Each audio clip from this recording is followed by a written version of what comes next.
Un saludo cordial para todos. En estos días convulsos y siempre es importante que el Estado de Derecho tenga en el Ministerio Público un pilar fundamental para su sostenimiento y para la credibilidad que deben generar en los ciudadanos.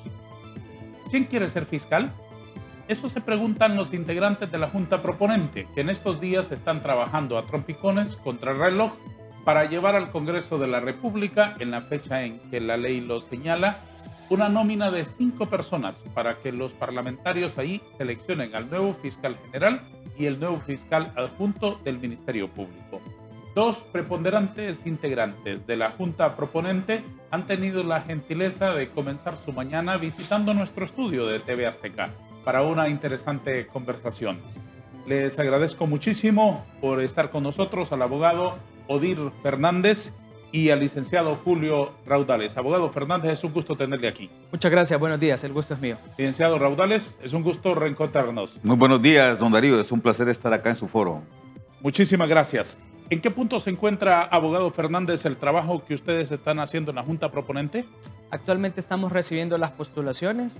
Las mismas se cierran el día de mañana a las 11:59 de la noche.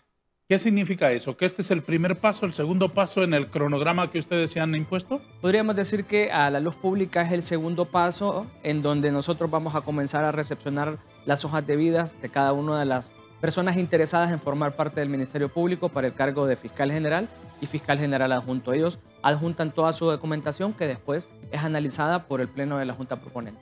¿Cómo ha sido hasta hoy el trabajo, rector? Bueno, ha sido, yo diría, bastante fuerte en primer lugar. Pienso que ha habido mucho debate también al interior de la Junta Proponente y me parece que es natural. Ha habido discusiones, hemos trabajado sobre todo en los instrumentos para asegurarnos de que a la hora de las evaluaciones las cosas marchen de la manera más transparente posible. ¿Qué diferencia hay con el proceso anterior? Creo que la mayor diferencia es que primero hay bastante esperanza en que pueda haber un verdadero cambio en la Fiscalía.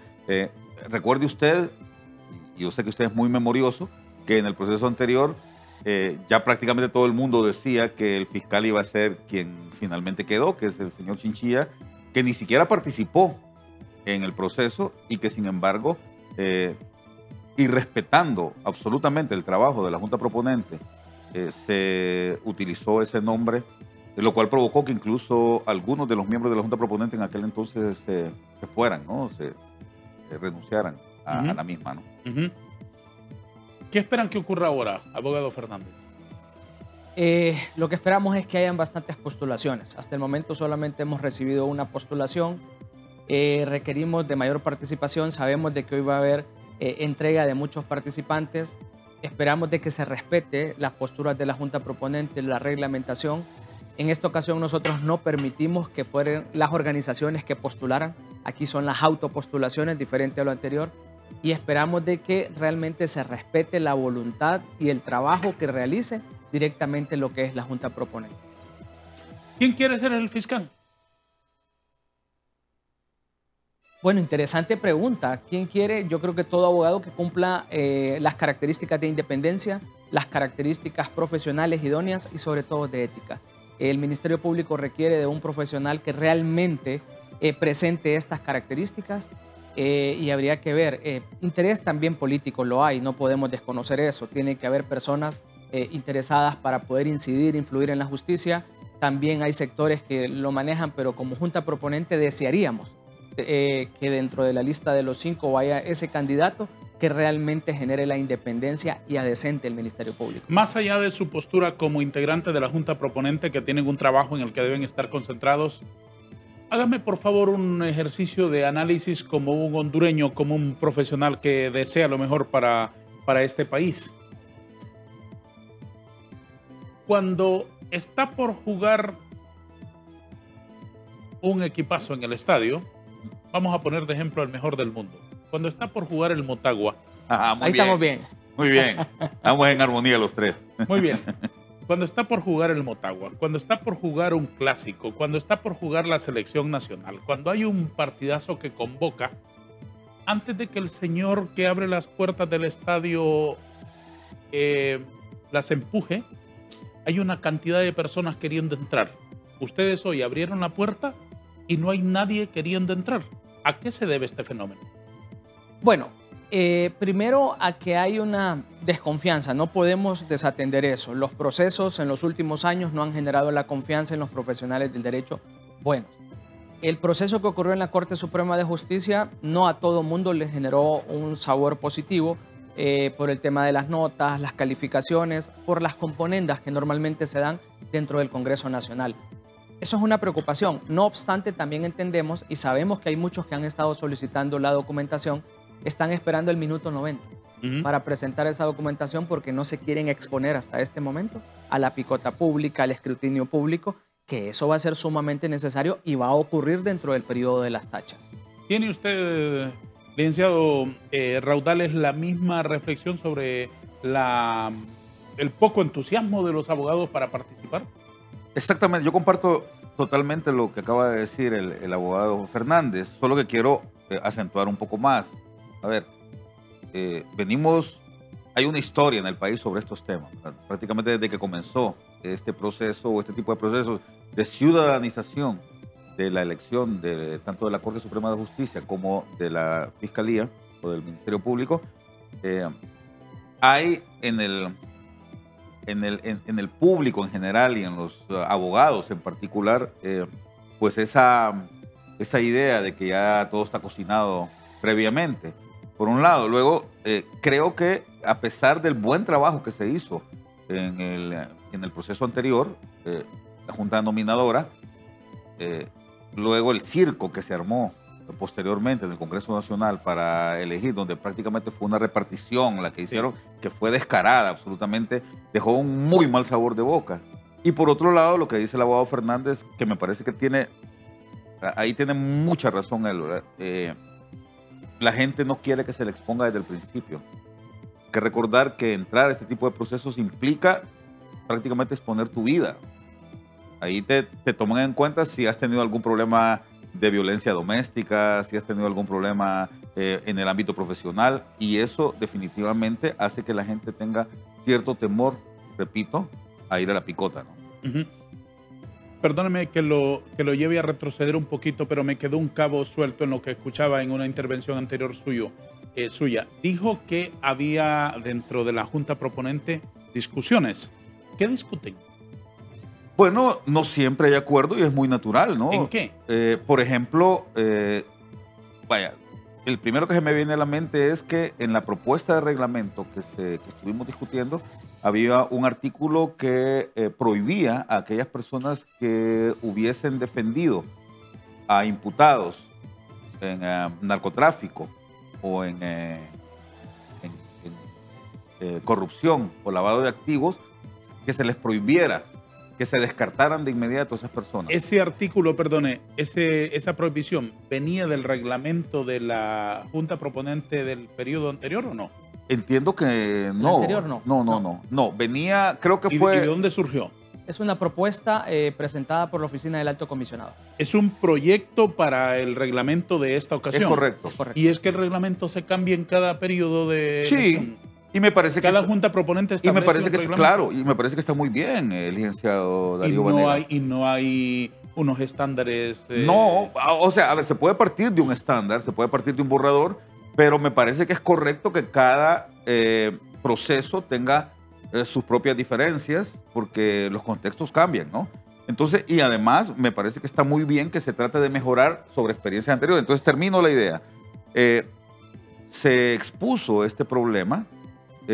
Algunos de los colegas de la Junta dijeron que esto podía ser un atentado contra el derecho que otorga, creo que es el artículo 60 de la Constitución de la República, donde no puede haber discriminación de ningún tipo.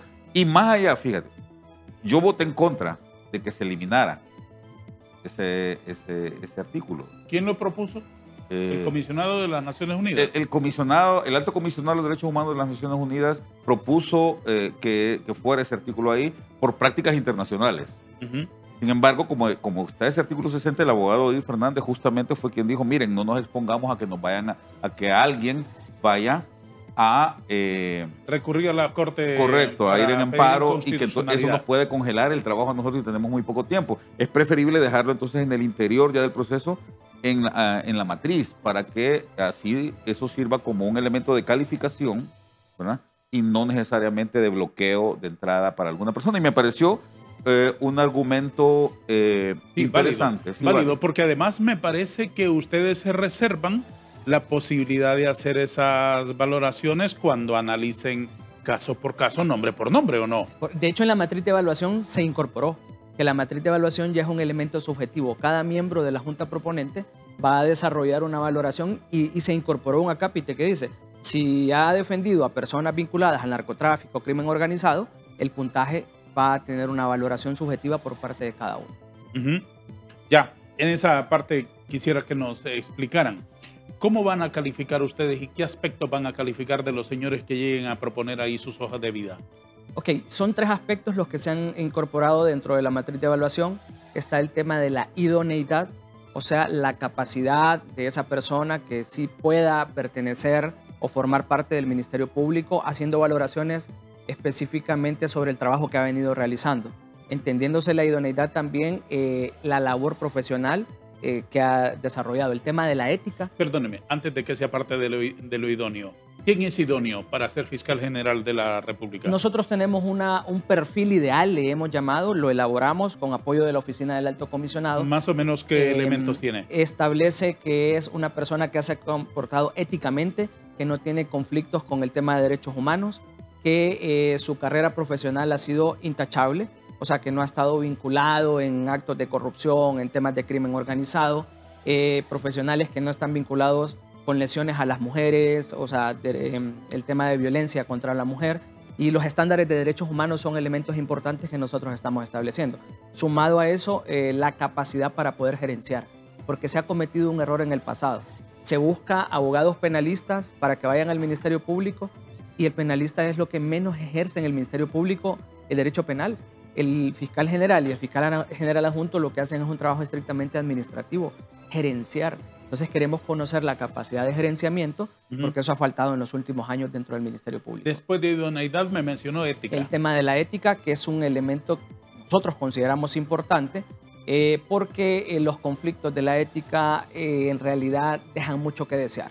El Ministerio Público, vemos cómo llegó un fiscal general en este momento sin seguir un procedimiento. Entonces, apegados a la ley, debemos de representar el tema de la ética. En su concepto, ¿qué es la ética? La ética es el reflejo de los valores morales. O sea, una persona que tiene estrictamente valores, más que la ley, se apega a lo correcto, a lo idóneo, a lo que es, al deber ser, al mundo de onti. ¿Es ético, por ejemplo, que un abogado que haya trabajado en el Consejo Nacional Anticorrupción después aparezca defendiendo corruptos? No es ético, no es una postura ética, no es la correcta. Moralmente no lo es, porque mis valores establecen de que si yo tengo una línea de trabajo, hago ese trabajo, relaciono mi trabajo con mi vida personal, no lo puedo desarrollar posteriormente. Ahí entonces entran en discusión el derecho a la defensa que tiene el cliente, el derecho constitucional a la presunción de inocencia, etcétera, etcétera, con la línea de trabajo y la conducta en la vida real de todos los días que ha tenido el profesional, ¿no? De hecho, esa ética me dice a mí, o sea, yo tengo la facultad para poder ejercer esa defensa. Nada me limita. Totalmente. Pero éticamente yo tengo una limitante. ¿Por qué? Porque personalmente yo no puedo dedicarme a eso. Si antes desarrollaba una labor, no puedo dedicarme ahora a un tema de defender a quienes antes denunciaban. Sí, porque si antes se dedicaba a una labor en pro de determinada causa, cualquiera que sea, no solo anticorrupción, puede ser lucha contra la violencia contra las mujeres, defensa del ambiente, etcétera, se asume que lo hacía por convicción, no porque era un mercenario como aquellos que están calentando la cabeza a aquel señor allá, ¿no? Es decir, estamos hablando de lo mismo. A ver, licenciado Raudales, en esta etapa de la inscripción de nombres tienen ustedes hasta el día de mañana a las 12 de la noche, ¿no? A la medianoche. Después de ahí, ¿con cuánto tiempo piensan sacar el trabajo? Bueno, como mañana es 27, perdón, De junio. 27 de junio, entonces tenemos hasta el 1 de agosto, prácticamente un mes y 3 días, licenciado Vanegas, para poder hacer nuestro trabajo de evaluación que implica entrevistas, implica pruebas toxicológicas, pruebas psicométricas, pruebas exámenes de la conducta económica de la persona y de la conducta moral y ética, como bien hablaba acá el abogado. Así es que es un trabajo bastante fuerte el que vamos a tener, independientemente del número de personas que lleguen. Obviamente, entre más personas lleguen, más fuerte va a ser el trabajo. Por supuesto. ¿Cuánto tiempo les llevará las entrevistas? Por ejemplo, ¿serán públicas? ¿De qué metodología utilizarán? Sí, las entrevistas van a ser públicas. Las personas, repito, van a tener que someterse a una serie de preguntas por parte de la Junta y van a ser totalmente televisadas. Y ya tenemos también un portal de transparencia que, por cierto, el abogado Fernández es el encargado de esa comisión de transparencia dentro de la Junta. Y todo el proceso absolutamente va a ser seguido por la población que quiera verlo. ¿Por dónde podemos seguirlo? Ese proceso de entrevistas. El proceso de entrevistas se está desarrollando, lo transmite Canal 8, canal del gobierno, y el Facebook Live de la Corte Suprema de Justicia. De hecho, todas las reuniones en tiempo real. Actualmente también las reuniones se están desarrollando y son televisadas y son desarrolladas a través del Facebook Live y la gente puede seguirlas. Incluso puede llegar también a donde nosotros estamos. Es abierto. Es en el salón de la Escuela Judicial. Salomón Jiménez Castro, del Palacio de la Corte Suprema de Justicia. En la parte de atrás de la Corte Suprema. En la parte de atrás del inmueble. ¿Cómo serán esas entrevistas? ¿Cuánto tiempo le dispondrán? ¿Cómo formularán el interrogatorio? De acuerdo al protocolo que nosotros tenemos, son aproximadamente 40 minutos. De 40 minutos a 1 hora cada una de las personas participantes. Es la última etapa que nosotros vamos a tener dentro de este proceso. Ya será como a finales del mes de julio donde vamos a desarrollar las entrevistas. Cada uno de los integrantes va a desarrollar sus preguntas en base a esas que ya tenemos dentro de la matriz. Incluso pueden agregarse algunas otras viendo la situación, las circunstancias de la persona que está teniendo una participación.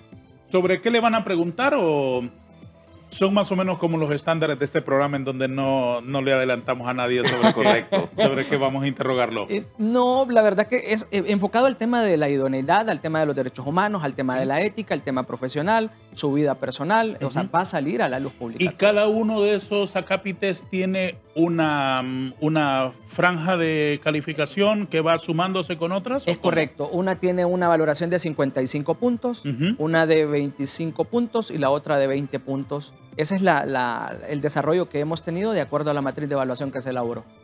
¿Y esas preguntas quién las elaboró? Hemos tenido mucho el apoyo de la Oficina del Alto Comisionado de las Naciones Unidas y la Barra de Abogados de los Estados Unidos. Ellos han puesto a disposición personal técnico. Incluso se ha incorporado la experiencia de quienes estuvieron en la Junta Nominadora de la Corte Suprema de Justicia, personal de la misma Corte que nos ha dado algunos elementos de lo que se presentó en la Junta Nominadora para no cometer esos errores y lo estamos tomando en consideración también. Licenciado Raudales, como usted está tan familiarizado con las cámaras de TV Azteca y como tiene ese vozarrón así como de locutor que va a dar noticias muy fuertes, ¿quiere mandarnos a una pausa, por favor, y invitar a que sigan con nosotros? Muy bien, muchísimas gracias. Volvemos dentro de un momento. No se vaya, por favor.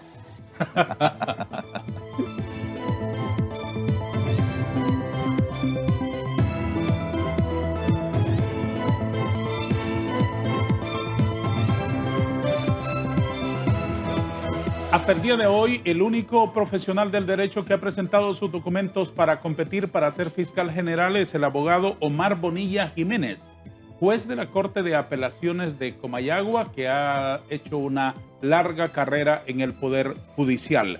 ¿Cuántos esperan ustedes con los pies puestos en la realidad que se presenten entre hoy y mañana, rector Raudales? Bueno, ya lo había dicho el abogado Fernández. En general, la media es de unos entre 25 y 30. Eso es lo que se ha presentado siempre, desde que se inició este proceso de elección a través de Junta Nominadora. Pues me parece a mí que si se presentaran entre 20 y 25 sería un buen número para poder evaluar, ¿no? Es natural que todo se haga a última hora, como se dice, y nosotros estamos esperando que entre hoy y mañana pues ya lleguen. He hecho consultas yo también a periodistas y gente que pasa metida en los medios y me comentan que, por ejemplo, al Colegio de Abogados ya han ido un buen número de profesionales a solicitar sus notas, constancias y todo ese tipo de cosas, así es que probablemente están esperando, como bien decíamos al comienzo, que llegue el último momento, el minuto 90. No va a haber extratiempo. El minuto 90. El presidente del Colegio de Abogados hace algunas semanas nos dijo acá que lo más que él esperaba que se presentaran eran 30 abogados. Sí. Es más o menos el número que ustedes esperarían. Ahora, con la modalidad de autopostulación, ¿han visto ustedes alguna diferencia en este proceso en relación con el anterior, que eran instituciones las que promovían? La diferencia es de que ya no se está mencionando quién va a ser el fiscal general, porque habían instituciones demasiado influyentes que ya llevaban dentro de su nómina el que iba a ser directamente el fiscal general. Aquí va a ser una autopostulación, o sea, quien lo desee realmente se va a proponer, se va a postular y es el que va a pasar sobre el proceso de ¿Está hablando usted del peso que normalmente tienen las instituciones en la sociedad? Correcto. Exacto. No es lo mismo, por ejemplo, ir nominado en nombre del COEP, correcto, que en nombre de la Asociación de Vecinos del Barrio Arriba de Santa Bárbara, que presido honrosamente, ¿no? Muy de acuerdo. Así no es lo mismo. Y de hecho, eran las mismas instituciones que forman parte de la Junta Proponente que presentaban su listado. La Universidad Nacional Autónoma de Honduras llevaba su listado. Se ponía de acuerdo en la universidad quienes quieren formar parte y se presentaban. Los demás miembros de la sociedad civil llevaban su listado. Cada quien llevaba su listado y dentro de las discusiones cada quien apostaba por su propio listado. Ahorita vamos a recibir los que participen y vamos a apostar por todos aquellos que cumplan los requisitos. Respetuosamente les planteo la siguiente inquietud. Desde la elección de la Corte Suprema de Justicia se dijo que todos los pasteles, incluyendo el pastelito del Ministerio Público, están repartidos ya por acuerdos entre los políticos. ¿Acaso ustedes están prestando sus nombres, sus buenos nombres, para maquillar una repartición política previa? Mire, yo quiero agradecerle esa pregunta porque es importante aclarar en este espacio. Desde nuestra perspectiva y personalmente no me estoy prestando absolutamente para eso. De hecho, creo que es un proceso de que estamos jugando nuestros nombres en primera instancia, porque mucha gente está creyendo en nosotros y me lo ha dicho personalmente y no podríamos nosotros desilusionar a esas personas. Que se lo hayan repartido, pues puede ser si en el Congreso Nacional hay negociaciones, pero que nosotros hemos recibido alguna directriz, alguna postura para poder beneficiar o afectar a alguien, no. De hecho, hemos sentado un precedente que no lo han replicado mucho y es el tema de que establecimos dentro de nuestro reglamento la prohibición de que un diputado del Congreso Nacional pudiese ser fiscal general. Eso es un tema que hay que replicarlo, hay que hacerlo saber, porque de hecho ya comenzamos a recibir las primeras denuncias por haber establecido eso en el reglamento y traerlo desde la ley del Ministerio Público, porque limitamos esa posibilidad. Y se mencionaba que eventualmente un candidato del Congreso Nacional pudiese salir siendo diputado para llegar a ser fiscal general. Don Harry Dixon. Es correcto.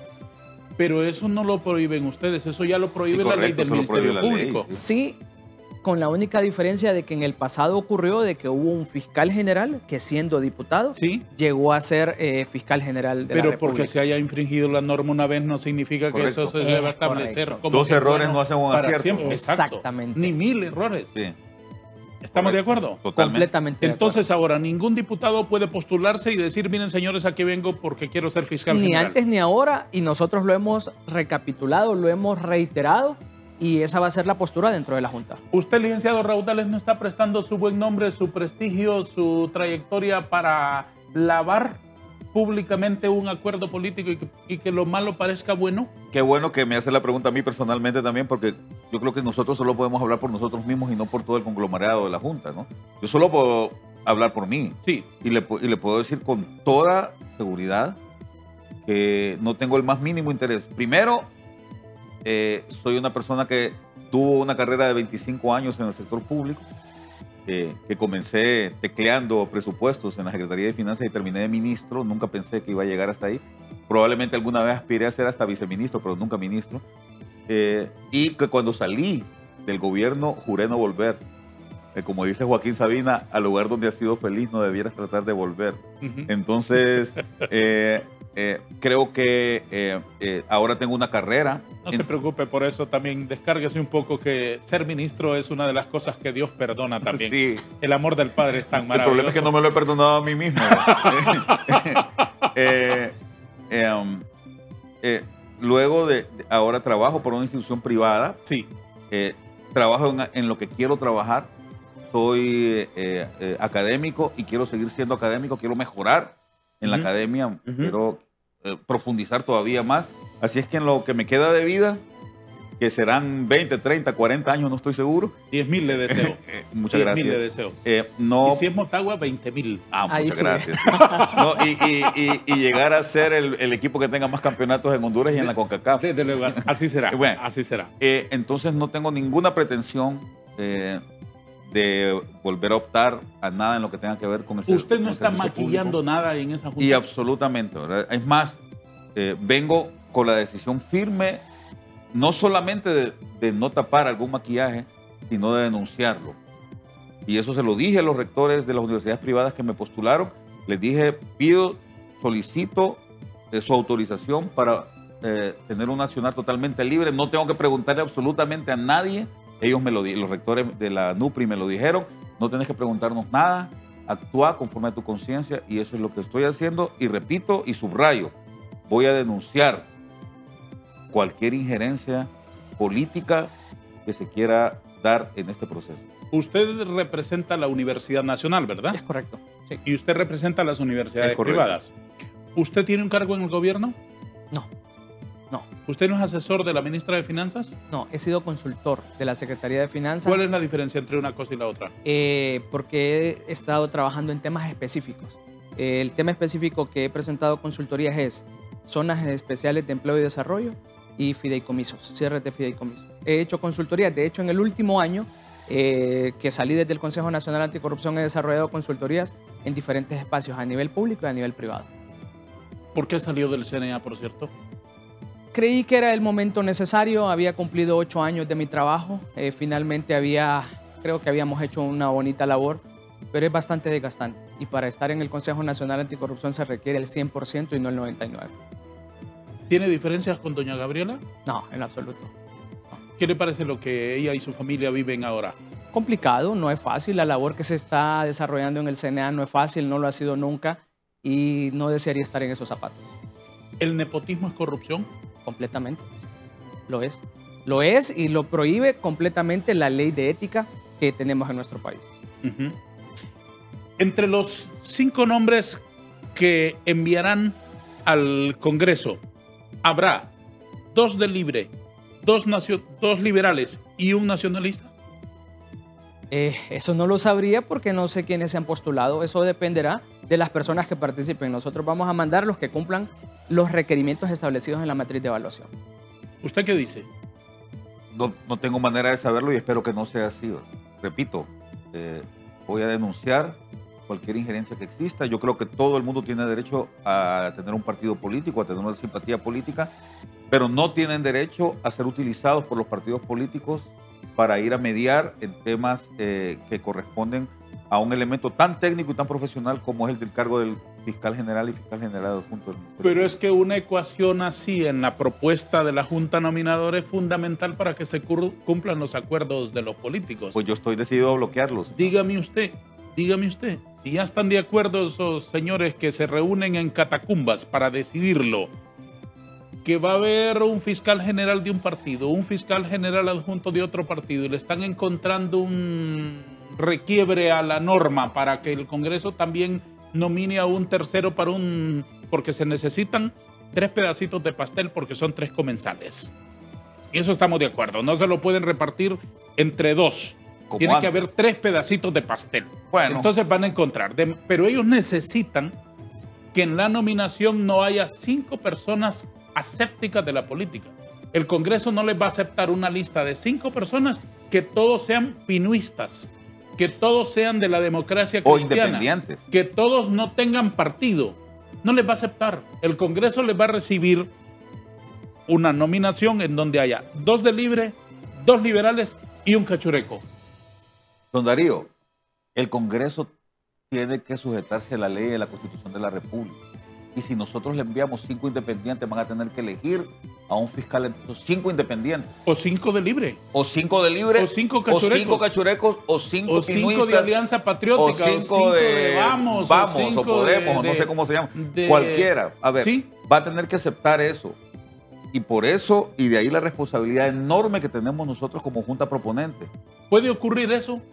Puede ocurrir perfectamente. Ojalá que ocurra. ¿Se van a correr ese riesgo ustedes?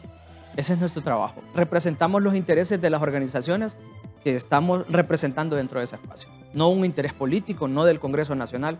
Que ellos resuelvan sus diferencias dentro de ese espacio. Y nosotros vamos a enviar la lista de las 5 personas. ¿Qué pasaría si en el Congreso se elige al menos calificado de los 5?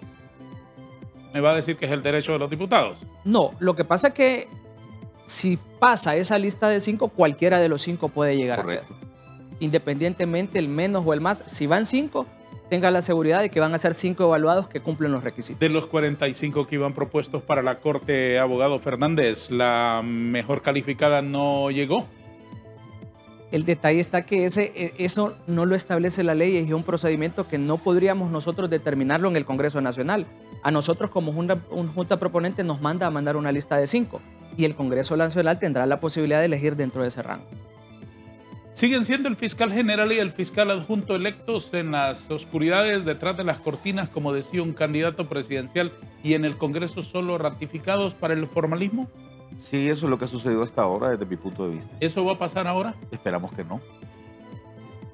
Mi trabajo y el trabajo de mi colega acá presente y el de los otros 5 miembros de la Junta es elegir de entre los autoproponentes, y me parece crucial, quiero acotar eso ahora porque se lo preguntó usted aquí, mi colega, me parece crucial ese cambio que se hizo desde las proposiciones por parte de los... que antes eran organizaciones y ahora se autopostulan. Y ahora son autopostulados. Me parece crucial ese cambio, porque eso evita además que haya un debate innecesario dentro de la Junta Proponente. El debate se va a limitar únicamente al tema técnico de las calificaciones, y eso me parece muy positivo. Entonces creo que eso es un avance importante y de alguna forma coadyuva a que esta situación vaya mejorando. Creo que más allá de lo que sucedió en el Congreso Nacional en la elección de la Corte Suprema de Justicia, el licenciado Vanegas, creo que sí hubo un avance, sí se dio un paso hacia adelante por el trabajo hecho por la Junta Nominadora, más allá también de que no fue un trabajo perfecto. Creo que nosotros podemos y tenemos la oportunidad en este momento también de caminar muchos pasos adelante, sobre todo, licenciado Vanegas, considerando la coyuntura. Mire usted, estamos eligiendo a un fiscal y fiscal general adjunto en una coyuntura en donde el elemento penal y muchos de los elementos que se tratan en el país y de la problemática actual del país está pasando por los malos trabajos que han hecho los ministerios públicos, y de esto yo no eximo a nadie.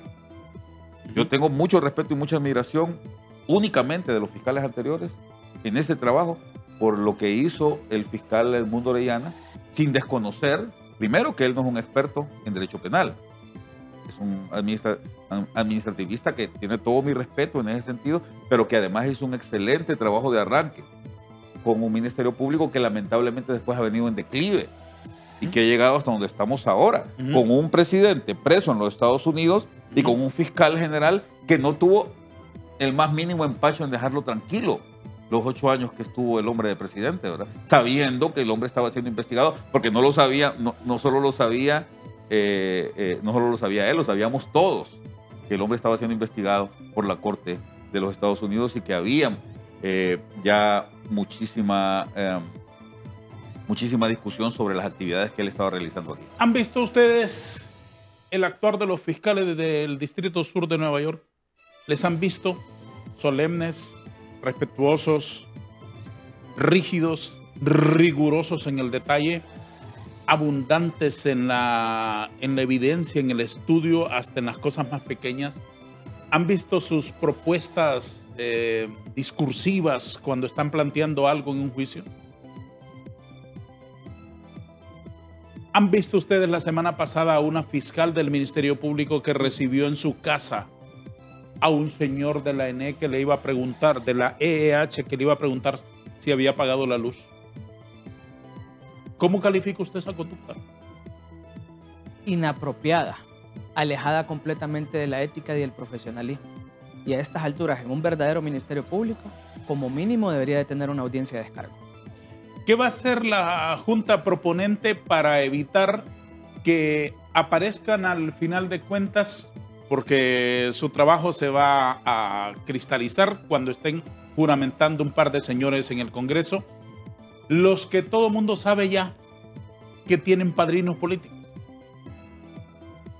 Mire, sería una completa decepción, porque todavía estamos siendo bastante idealistas en enviar una lista de 5 personas realmente que quieren modificar lo que ha sido el Ministerio Público. Sería completamente decepcionante, no solo para nosotros, que tenemos ese ideal, sino para la ciudadanía que tiene esperanzas en temas de justicia y persecución. La última pausa de nuestro foro Hablemos con Hechos a través de TV Azteca Honduras, más cerca de ti.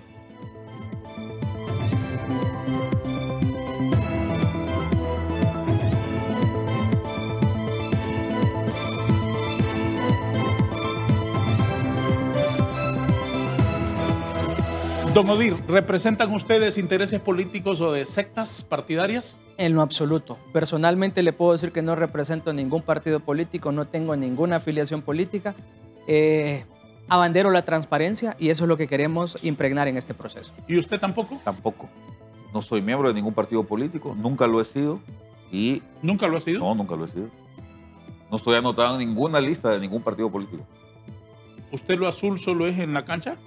Absolutamente, en lo único. Y creo que es la única militancia activa que tengo. A ver, si se presenta el caso de que vengan de alguna bancada de algún partido político, un diputado liberal, un diputado de cualquier partido de los que están representados en el Congreso, que aspire a inscribirse, ¿qué va a ocurrir? Pues si cumple con los requisitos, se le inscribe. Ajá, ¿y No hay el ningún requisito de no ser diputado? No, absolutamente. Eso está en la ley. Creo que lo hablamos en el segmento anterior. La ley del Ministerio Público incluye una serie de inhabilidades de las cuales está no ser diputado. Tengo que confesarle que no entiendo por qué. No entiendo por qué si se puede ser ministro, por ejemplo. Pero no está usted ahí en este momento para hacer interpretaciones de esa naturaleza. Yo lo que tengo claro es que la ley es taxativa y dice el artículo 24, creo que no puede ser fiscal general de la República un diputado. Que un diputado, en ejercicio. Y es el inciso número 2. Habla de los familiares de la presidenta y de los designados, sí, y de todo el mundo. Sí. Y inciso B dice los diputados del Congreso Nacional. Ajá. Y la idea que sobrevuela los pasillos de esta nerviosa ciudad que comenta de todo, de que el diputado Harry Dixon va a reclamar su derecho a ser postulado como fiscal general, ¿cómo la reciben ustedes, abogado Fernández? El derecho de petición, según el artículo 80 de la Constitución de la República, es inviolable. Sí. Puede peticionar, puede presentar cualquier requerimiento, pero lo que establece la normativa ya determina inhabilidades y a eso nos vamos a pegar como Junta Proponente.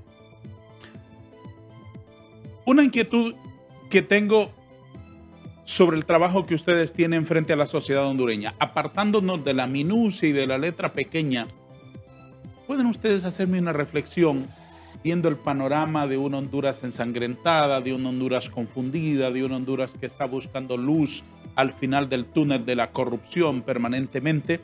¿Por qué es importante la elección de un nuevo fiscal general y un nuevo fiscal general adjunto para el Ministerio Público en la hora que vive Honduras?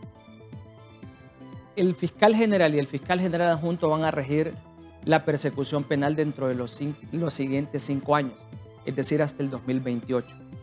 De ellos depende que los que cometan hechos delictivos puedan ser sometidos a la justicia y que la impunidad ya no continúe imperando en el país. Del fiscal general adjunto y el fiscal general de la República depende el combate a la corrupción, porque esa persecución penal, ya la Constitución y el Código Procesal Penal se lo dan únicamente al Ministerio Público con el monopolio de ejercicio de la acción penal. ¿Cuál es su reflexión sobre esa importancia que ahora tiene el Ministerio Público y la elección de sus principales líderes, rector Raudales? Mire, creo que lo dije en el segmento anterior, pero vale la pena profundizar en eso. Este gobierno esta administración llegó con muchísimas expectativas fundamentalmente sobre el tema de la corrupción y del control de la corrupción. Y ahí se plantearon dos elementos por lo menos importantes: el cambio en los operadores de justicia nacionales y la traída de una misión o de la famosa Sisi, ¿no?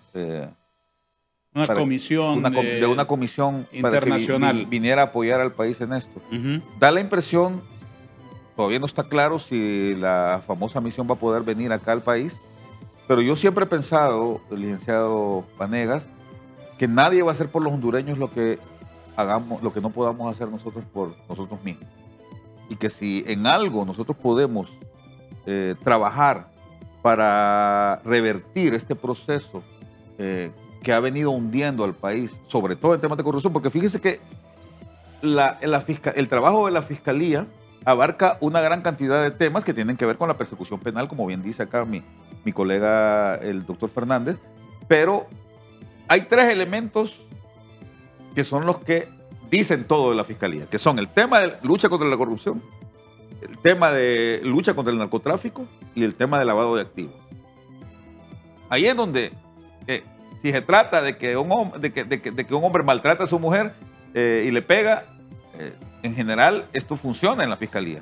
El tema de los derechos de propiedad, ¿verdad? Porque hay una Fiscalía para los derechos de propiedad, también funciona relativamente bien. El tema del ambiente, pues ahí también hay bastante, puede haber un poco más de discusión, de debate, pero digamos que nadie cuestiona el trabajo de la Fiscalía en estos temas. Pero cuando se trata de corrupción pública, cuando se trata de lavado de activos, cuando se trata de lucha contra el narcotráfico, es evidente que ahí es donde están las grandes grietas del país en este momento. Uh-huh. Y es fundamental que comencemos a trabajar para revertir esto. Y en ningún lugar se puede comenzar a trabajar o se puede pensar en que va a haber un cambio si no se hace desde el Ministerio Público.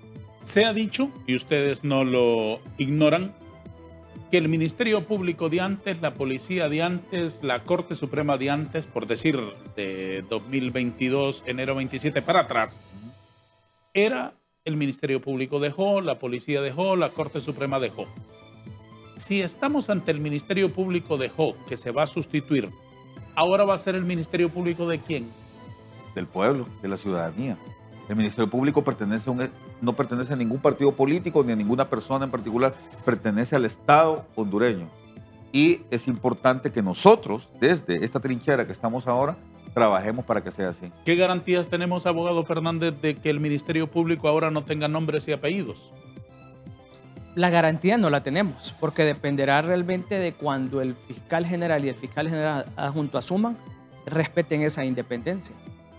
Nosotros como Junta Proponente tenemos la garantía de que vamos a hacer el esfuerzo para enviar 5 personas que cumplan requisitos, pero dependerá que aquellos que ya asuman y sean electos no se pleguen, no empiecen a responder a intereses estrictamente políticos. El abogado que presidía la Junta nominadora para magistrado de la Corte Suprema de Justicia, no recuerdo el apellido ahora mismo, Urquía, el abogado Urquía, ¿se va a presentar como candidato a fiscal general? Desconozco. Hasta el momento nosotros solo hemos recibido una postulación. Habría que ver si entre hoy y mañana se presenta esa postulación. Si se presentan los que todo el mundo sabe en las calles y en las cafeterías, que son los que tienen el favor de los políticos poderosos de este momento, ese tremendo apellido, ese tremendo padrinazgo que llevan detrás de ellos, ¿es algún demérito? Dentro de las matrices de evaluación ya nosotros tenemos establecido cuáles son los requisitos. Un demérito sería las contemplaciones subjetivas que cada uno de los miembros de la Junta Proponente tenga para determinar si disminuye algún puntaje. ¿Y esa contemplación más o menos de qué porcentaje es en relación con la calificación global? Si mal no lo recuerdo, de los 25, dentro de los 25 puntos está dentro de la... Y cada uno de los integrantes de la Junta Proponente puede hacer esa calificación, es decir, no señor, claramente es la mano derecha de este señor, es un activista político de este señor, etcétera, etcétera.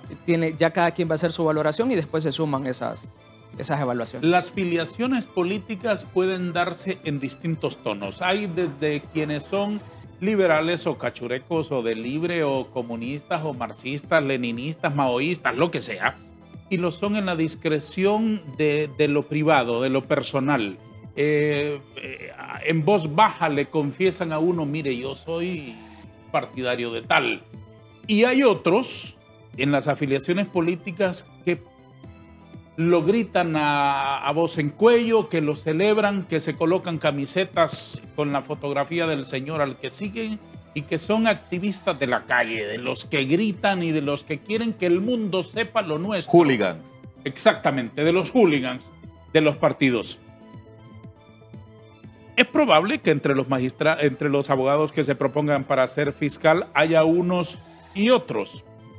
Si se presenta un señor del cual hay evidencia que es un activista político empedernido, ¿eso es motivo para no considerarlo idóneo para fiscal?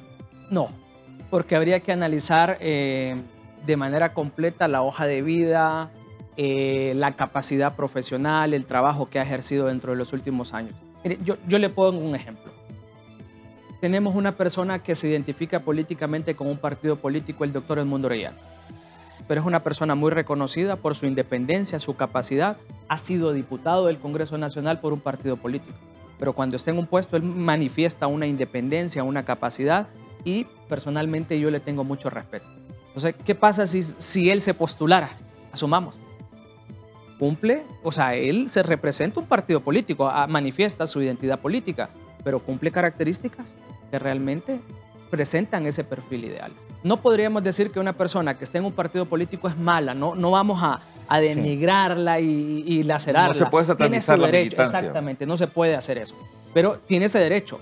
Pero vamos a revisar realmente sus capacidades, idoneidad, ética y experiencia profesional. ¿Él se va a presentar? No, lo hice como un ejemplo. Realmente desconozco, no quiero generar esa expectativa. ¿Ese fue el propósito de su renuncia del ministerio? No sé. Y de hecho quiero establecer eso. Un ejemplo que se me ocurrió en este momento, desconozco si se postula o no se postula, realmente no sé, no es algo que yo lo sepa, pero es un ejemplo que quise establecer porque él representa un partido político y ha sido fiscal general y características. Una vez que ustedes manden esa lista de esos 5 nombres, ¿van a cuidarse de que ahí haya 3 mujeres y 2 hombres, 3 hombres y 2 mujeres? El reglamento habla de al menos 2 mujeres. ¿Y así será? No, al menos 2 mujeres. Pueden ser 5 mujeres. Pueden ser 5 mujeres. Exacto. Lo que no pueden ser son 5 hombres. Porque Sí. tienen que haber al menos 2 mujeres. Sí. Una reflexión final, rector Raudales, sobre el trabajo que está haciendo la Junta Proponente para Fiscal General y Fiscal General Adjunto y lo que esperan ustedes que ocurra en el Congreso ya a la hora de los cuetillos. Quizás vale la pena a estas alturas hacer un llamado a todos los abogados que sientan que cumplen con ese perfil ideal del que ya hablamos. Son 4 elementos puntuales y esto lo aprendí de la barra de abogados americana y del alto comisionado. Y además es ordinal, fíjense, jóvenes. El primero y el más importante de todo es la ética. Se tiene que ser bueno, eso lo decían los romanos. El derecho romano que tanto hemos estudiado nosotros. Se tiene que ser bueno, es lo más importante. Tiene que ser un hombre o una mujer buena. Y parecerlo. Y parecerlo. Segundo, la capacidad profesional. Es decir, tiene que ser un abogado capaz, un Sí. penalista de primer nivel, Sí. ¿verdad? Pero de nada serviría eso si no es bueno. Por eso digo que es ordinal. Tercero, tiene que ser un buen gestor. Tiene que ser un buen administrador. Porque se puede ser un buen fiscal, Sí. así como se puede ser un excelente físico y un pésimo profesor de física. Exacto. Entonces tiene que ser un buen fiscal, pero tiene que ser gestor, tiene que ser un buen administrador, una mujer o un hombre que hagan que las cosas sucedan. ¿Y cuarto? Y cuarto, independencia. No tiene que estar sujeto a los intereses de ningún grupo, independientemente, y voy a subrayar esto, independientemente al partido al que pretende. Una reflexión final de la extensión de un tuit. Bueno, hacer la invitación a todos los profesionales que presenten esas candidaturas, esas postulaciones y confianza a la ciudadanía de que vamos a hacer las cosas correctas. Licenciado Julio Raudales y abogado Odir Fernández, integrantes de la Junta Proponente para Fiscal General, han estado este día con nosotros en TV Azteca Honduras, en este foro donde los invitados hablan, donde ellos tienen la palabra. A todos, gracias. Adiós.